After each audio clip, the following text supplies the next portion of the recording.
부모와 자식 갈등 해결하는 방법 전해드리겠습니다. 네, 온 국민의 인지 심리학자시죠. 아주대학교 심리학과 김경일 교수의 수업입니다. 네.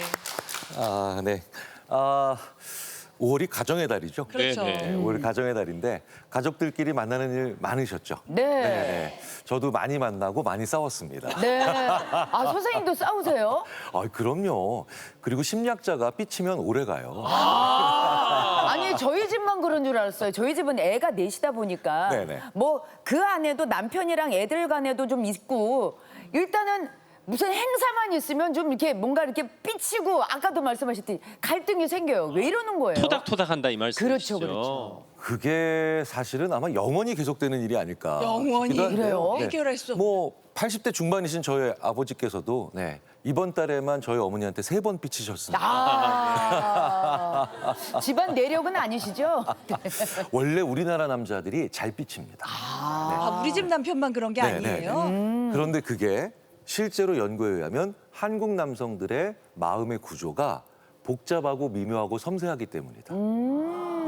심지어 유럽의 여성들보다도 더 섬세하다. 이런 연구도 있습니다. 그래요. 한국 남자가 세상에, 그래요? 어머. 근데 문제는 한국 여성보다 우리가 좀 단순하기 때문에 네. 그래서 그런 거지 한국 남성이 결코 단순한 사람들이 아니라는 거 좀 네. 알아주셨으면 좋겠고요. 네. 자, 그런데 아무리 가족이 또 사랑해도 특히 한국 사람들 가족 사랑 끔찍하죠. 그럼요. 정말 대단한데 저도 많은 사랑을 제 부모님과 함께 받았고 그다음에 또 제 가족을 사랑하지만 이 가족만큼 서로 또 사랑하면서도 부딪히는 관계도 없죠. 맞아요. 정말 많이 네. 부딪히죠. 특히 우리나라의 부모 자식 관계는요. 외국 심리학자들이 정말 열심히 연구할 정도로 아, 그래요? 네네네. 대상이구나. 어쩌면 서로 저렇게 오랫동안 좋아하고 미워할 수 있을까? 할 그만큼 정도로. 밀착돼 있다는 얘기인가요? 그렇죠. 왜냐하면 많이 안아주고 서로 얘기하고 이런 게 많기 때문에 그런데요. 그래서 왜 우리 끈끈하다라는 얘기를 하잖아요. 그렇죠. 네, 끈끈하다. 이거 번역도 잘 안 된다고 해요. 네, 끈끈하다. 영어로 뭐 할 게. 그렇죠. 그냥 가깝다는 클로즈인데. 그렇죠. 그래서 막 끈끈하다. 심지어는 어떨 때는 좀 기분 나쁘면 지긋지긋하다 막. 맞아요. 그렇게까지 얘기하죠. 그래서 번역 잘 안 왼수 되는 같은 언어들이에요. 그 왼수가 아닌데. 그렇죠. 조금 더 나가면 징글징글하다 뭐 이렇게 표현하기도 하고. 이게 단순한 성격이나 세대 차이 문제는 아닙니다. 이게 왜냐하면 특히 한국의 가족은요. 서로가 서로의 인생에 상대방의 인생에 굉장히 깊은 영향을 서로 주고받았기 때문이에요. 한국 사람들이 아니라 해외는 안 그런가 봐요. 사실 모든 나라에서 가족은 가장 중요하지만요. 그럼에도 불구하고 사실은 서양은 어떻게 키울까요? 요람해서 키우죠. 근데 우리는 끊임없이 안아주고 있죠. 그렇죠. 업고. 네, 그래서 서양의 이제 왜 그 선교사들께서 구한말이나 이럴 때 들어왔을 때 이 신비로운 나라는 아이 발이 땅에 닿지 않는 신기한 나라다. 라고 얘기할 정도로 참 많이 부모 자식이 특히 성장기에 밀착되어 있는데요. 근데 왜 갈등이 생기냐고요. 저는 그게 이해가 안 돼요. 그러니까 서로에게 너무 많이 들어가 있어요. 네네. 생각해 보세요. 그 앞단지나 뒷단지 사람이랑은 안 싸우고 옆동 사람들이랑 주로 싸우고 층간 소음도 아래 위층에서 붙어 있으니까 일어나는 그러네요. 것처럼 예. 네, 가까운 사람들끼리 더 많이 싸웁니다. 네, 그래서 더 많은 일이 벌어지기도 하는데 그럼에도 불구하고 저희들이 더 연구를 해보면 그 중요한 이유가 한국 사람들이요. 네. 이른바 주체성이 굉장히 강한 거예요. 주체성이 강해요. 그러니까 이 주체성이라는 걸 너무 어렵게 생각하실 필요가 없는 게 주체성이라는 게 뭐냐면 내가 상당히 주인공 의식을 가지고 있다는 거고요. 네, 내 인생의 주인공은 나잖아요. 그렇죠. 그렇죠. 그럼에도 불구하고 그러니까 상대방 인생에서도 나는 일정 부분 주인공이고 싶은 거예요. 어떤 역할을 하고 싶은 네. 그래서 맨날 우리가 그런 얘기하죠. 이게 진짜 외국어로 번역도 잘 안 된다고 하는데요. 네. 넌 내가 누군지 알아? 뭐 이런 거. 그거는 근데 가족 간의 얘기가 아니라 저기 모르는 사람들이나 그렇죠. 제3자한테 네. 너 내가 누군 줄 알아? 근데 이게 무슨 부모 자식 간에 왜 영향을 미쳐요, 이게? 그런데 이 얘기는 뭐냐면 나는 존재감이 있는 사람이고 나는 세상에 많은 영향을 미치며 그렇기 때문에 나는 의미 없는 존재가 아닐 거야라고 생각하는 게 굉장히 강하다는 뜻이에요. 한국 사람들이 얼마나 재밌는 표현을 하냐면요. 그렇기 때문에 다른 나라 사람들이 되게 신기해하는 표현 중에 내가 가는 곳마다 비가 내리면 내가 가는 곳마다 그냥 비가 내린다고 하죠. 놀랍게도 한국인들이 내가 비를 모르고 다니. 몰고 이게 다닌다. 몰고 다닌다. 맞아요. 네. 네, 아니 네. 제가 식당만 가도 손님들을 내가 몰고 와 막 그런 것도 네, 있잖아요. 네. 그런 뭐 이제- 얘기는 한국 사람만 해요? 그렇죠. 전 국민이 마법사예요. 네. 전 국민이 마법사. 그렇구나. 이게 바로 뭐냐면 한국인들이 나는 굉장히 중요한 사람이고 나는 의미 있고 나는 중심에 있어야 돼. 그런데 이 얘기가 바로 뭐냐면 내가 제일 사랑하는 사람이면 결국은 나랑 제일 가까운 사람이고 그러면 나는 그 사람의 인생에서도 굉장히 중요한 배역을 맡고 있어야 돼요. 아. 그래서 이 주체성이 가끔씩은 남의 일에도 자꾸 끼어들게 만들죠. 참견하고. 네. 가까운 일본 같은 경우는 선을 잘 안 넘는 문화잖아요. 네네. 우리가 또 한국 분들은 선 넘으라고 있죠. 네. 뭐 참견의 민족이다 막 우리는 이런 얘기도 가끔 하는데 그러다 보니까 내가 자식을 내가 너무 열심히 들여다보고 있는 거예요. 그래서 이런 얘기를 많이 하시죠 부모님이. 내가 해봐서 아는데 너 그렇게 하면 안 된다. 그래. 네. 사실 너무나 애틋하고 자식을 사랑하는 마음에 이런 말씀을 하시게 되지만 이런 거는 사실은 자식한테 자식의 주체성을 오히려 방해할 수도 있죠. 그렇죠? 네네. 반대로. 그리고 또 이런 거 있잖아요. 동일시하는 경향도 많죠. 다른 문화에 비해서. 너의 성공은 곧 나의 성공이다. 네. 이거 너무너무 우리나라 부모님 이런 거 좋아하죠. 물론 외국에서도 내 아이가 좋은 학교를 가고 그다음에 성공을 하면 당연히 기뻐하시죠. 근데 우리나라 같은 경우에는 그 기쁨을 넘어서 아예 혼연일체가 돼서 네, 아이가 아프면 나도 아파야 돼요. 맞아요. 그렇죠. 심지어 아이가 시험을 보잖아요. 그러면 엄마들이 맛있는 걸 잘 안 드시는 분도 계세요. 일부러. 그쵸. 맞아. 시험 볼 때 미역국 안 드신다는 엄마들도 있어요. 엄마가 심지어 미역국. 본인. 네. 네네네. 그러면 이제 아이가 어떤 생각을 하게 되냐면 잠깐만 내가 누구를 위해 사는 거지? 그잖아요. 네. 그리고 나는 사실은 사람은 자기가 원하고 자기가 좋아하는 삶을 살아야 본인의 주체성을 기를 수 있잖아요.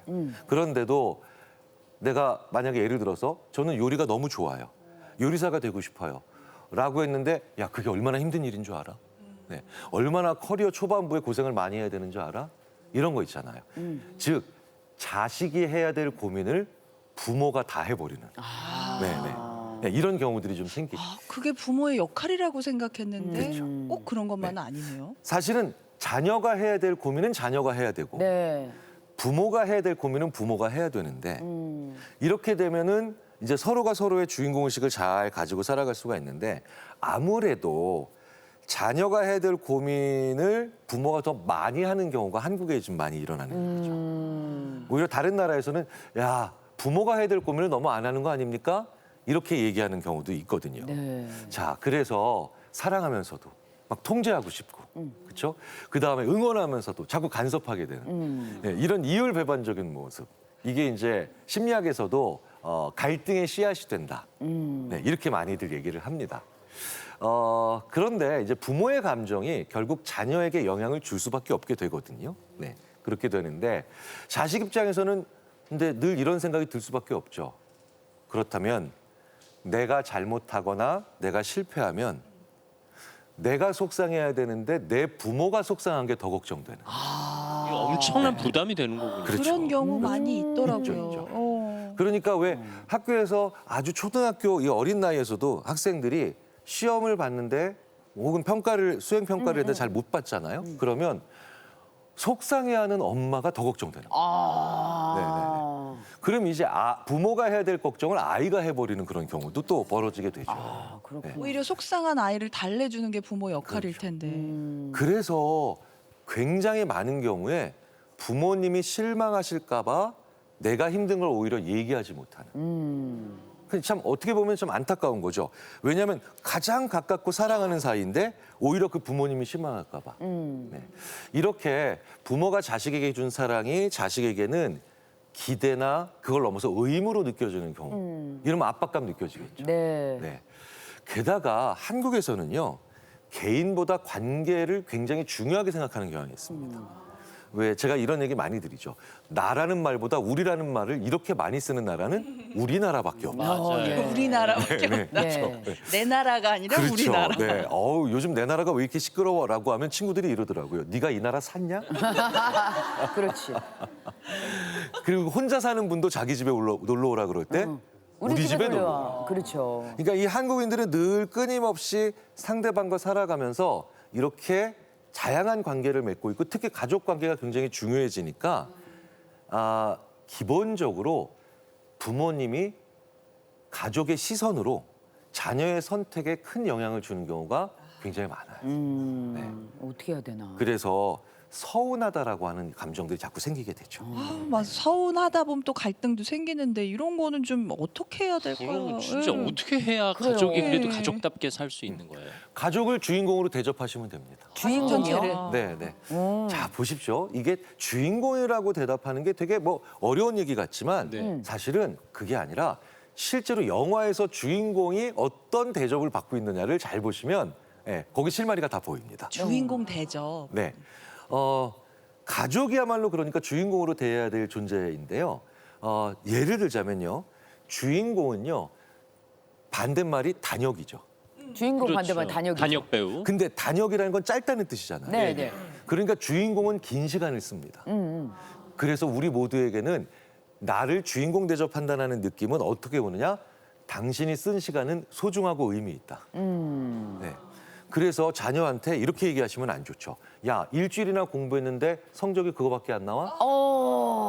이러면 성적이 안 나온 걸 가지고 뭐라 그런 것 때문에 상처받는 게 아니라 내가 공부한 일주일을 부모님이 인정하지 않으시는 거예요. 하찮게 그러네, 여기는구나. 그래서 상처가 되는 거예요. 네. 그래서 2달 동안 고민했는데 어버이날 선물 준비했는데 네. 2달을 인정하지 않으시는 경우가 있죠. 만약에 2달 동안 열심히 얘가 준비해서 고민해서 부모님 선물을 샀어요. 근데 네. 내 취향이 아닐 수도 있잖아요. 그렇죠. 그러면 우리 김지선 씨께서는 뭐라고 하시겠습니까? 너 영수증 갖고 있지? 엄마 마음에 드는 걸로 바꿀까? 그래도 되지? 뭐 이러면서. 아이 속상한데 그러면 아니 근데 좀 실질적으로 이 돈이 아깝잖아. 내가 쓰지도 않을 물건. 실제 저런 어머니들 꽤 많으시죠. 그렇죠. 고맙다고도 네네. 먼저 해야지. 아니 고맙지. 고마운 건 얘가 알지. 내 표정에서. 아이고 이거 아는데 그렇잖아요. 아니에요. 그래서 그 2달 동안 고민 많이 했겠다. 아 먼저 얘기를. 이거 네, 모르느라. 그건 먼저 하셔야 돼요. 네, 네. 그렇죠. 이렇게 상대방이 쓴 시간과 노력은 인정하시고 내 요구사항을 얘기해 주시는 게 상대방 주인공 만들어 주시죠. 네가 2달 동안 고민해서 이 선물 사느라 네가 애 많이 썼다. 그렇죠. 그런데 이게 내 취향이 좀 아닌 것 같은데 바꿔도 될까? 이렇게 그렇게 하셔야 돼요. 순서를. 그거 다 아. 네, 네. 알겠습니다. 그래서 자녀분도 이렇게 하십니다. 이렇게 하시면 좋습니다. 아우, 내가 지금 35살인데요, 아빠. 35년 동안 저 키우느라 너무 고생 많으셨어요. 저 제 아이 3년 키우는 것도 이렇게 힘든데. 아우, 우리 아빠 35년 동안 얼마나 힘드셨을까. 이러면 굉장히 마음이 좋아지죠. 이야, 그러겠네. 마치 내 아들이 말하는 것 같아서 눈물 날라고. 네네. 아들이 그러면은 어머, 진짜 눈물 나겠어요. 자, 또 다른 주인공의 법칙을 말씀을 드리고 네. 이제 마무리를 들어가 보도록 하겠습니다. 주인공의 법칙 두 번째가 바로 뭐냐면요. 실제로 그 사람이 잘한 이야기를 우리가 끝까지 보는 게 영화죠. 네네. 사실 결말만 보면 그냥 네, 네. 뻔하면 얘가 이기는 건데. 그러니까 이 얘기는 무슨 얘기냐. 그 사람이 뭘 잘했을 때 그걸 어떻게 한 건지 물어봐 주셔야 돼요. 아. 음식을 했는데 맛있네. 끝? 이게 아니라 어. 엄마 이거 어떻게 하셨어요? 오. 세상에 자기 잘한 거 들어주는 사람을 거의 못 만납니다. 아. 네. 그러니까 야, 너 이번에 성적 너무 잘 받았다 이게 아니라 야, 너 어떻게 이렇게 성적이 나온 거야? 그러면 어떻게? 자기 잘한 걸 들어주는 사람을 만나게 되잖아요. 이거 너무나도 즐거운 일이 되죠. 자, 이렇게 주인공을 만들어 주시면 너무나도 좋은 일들이 벌어집니다. 네. 자, 그래서 그 사람이 쓴 시간과 노력은 인정해주기. 네. 그리고 그 사람이 잘했을 때 잘했어요, 멋져요, 맛있어요 뭐 이렇게만 얘기하는 게 아니라 그 사람이 어떻게 잘했는지 같이 들어가주기. 아, 그렇구나. 그리고 마지막으로 하나 있습니다. 네. 좋은 순간에 이름 불러주기. 좋은 이름. 아, 자녀의 이름을요? 그렇죠. 네. 부모님의 이름도 가끔 슬쩍 부르셔도 좋아요. 좋은 순간에 이름을 불러. 우리는 기분 나쁠 때 자녀의 이름을 부르죠. 그렇죠. 네. 김지훈, 네. 누가 이랬어? 네. 엄마 하지 말라 그랬지. 네. 김정은, 너 다시 한번 얘기해봐. 뭐 이렇게. 그렇죠. 근데 좋은 때는 잘했어 아들 이렇게 되지 이름은 안 불러주던데. 그렇죠. 그걸 바꾸셔야 돼요. 그래요? 네. 아들 너 이거밖에 못하겠어가 낫고요. 어. 그리고 김지훈 혹은 김정훈, 정훈아, 너 너무 잘했다. 아. 전 심지어 제 어머니의 성함을 석정녀님, 요새 음식이 많이 드셨어요. 어머, 그렇게. 아, 칭찬할 때 네. 이름을 넣어줘야 돼요? 이 세 가지 법칙이 주인공의 법칙입니다. 네. 가족끼리 한번 해보시면 좋을 것 같습니다. 칭찬할 때 이름 넣고. 사실 근데 우리는 흔히 가족 대상을 좀 무시하는 경우가 있잖아요. 요즘 인기 끄는 그 폭삭 소가수다라는 네네네. 드라마에서도 좀 학씨라는 아버지가 너 못해? 맨날 이러잖아요. 존재를 인정 안 해주니까 갈등이 생기는 그러네, 거죠. 그러네. 주인공 대접을 해야 되겠네. 네. 아유, 좋은 말씀 들었습니다. 예, 예, 네. 예. 자, 그러면은 또 많은 분들께서 지금 저기 질문을 주셨는데 네. 자녀가 결혼한 뒤로 점점 멀어지는 느낌이에요. 어떻게 하면 다시 가까워질 수 있을까요? 이렇게 예. 물어보셨어요. 사실 우리는 누구랑 가깝게 지내고 싶느냐? 나의 장점을 긍정적으로 바라봐주는 사람과 가깝게 지내고 그렇지. 그렇죠. 간단하죠? 그러니까 부모님께서 혹은 조부모님께서 그 사람의 즉 내 자녀와 손주의 장점을 보셔야 되죠. 근데 그 장점 들여다보기 너무 어렵잖아요. 네. 이렇게 한마디 툭 해주시면 너무 좋습니다. 니들이 우리보다 낫네. 네. 포괄적으로라도. 그렇죠. 그러니까 여기서 낫다가 아니잖아요. 네, 네. 근데 우리는 대부분 보면 내가 더 어른이니까 니들이 뭘 알겠니? 낫다라고 얘기를 합니다. 아. 그런데 니들이 우리보다 나아.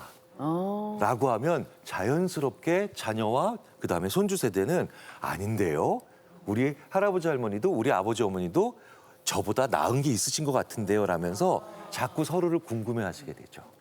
유명한 심리학 연구들이 이 얘기를 합니다. 이게 앞서 말씀하신 대로 우리가 자녀에 집착하는 이유는 또 밀착돼 있는 이유는 저도 다 큰 아들을 키우고 있지만 이 아이의 문제를 해결해주고 싶은 마음이 그렇죠, 강하거든요. 그렇죠. 아무리 나이를 들어도. 근데 저 교수님 책 중에 적절한 좌절이라는 책을 보니까 아이들이 좌절할 기회를 줘야 되는데 우리가 그 기회를 빼앗아서 이 아이가 성숙한 어른이 못 된다 이런 말씀을 하셨더라고요. 그렇죠. 사람은 결국 운동해야 근육이 생기는 것처럼 그렇죠. 필요한 만큼 좌절해야 마음의 근육도 생기거든요. 네. 엄마가 다 일일이 다 해결해 주려고 하면 안 되겠네요. 그렇구나. 그래서 유명한 심리학자 한 분이 저한테 얘기를 해주셨다고 했는데 이 말씀을 마지막으로 드리면 딱 맞을 것 같습니다. 네. 아이고야, 내가 내 아이를 키우면서 나만 어른인 줄 알았어. 네. 이 친구도 어른 됐다는 걸 내가 몰랐네. 그래요. 아유 아주 중요한 부분을 네. 짚어주셨습니다. 아유 감사합니다 교수님. 고맙습니다. 잘 들었습니다. 아유, 역시 감사합니다. 김경일 교수님이셨습니다.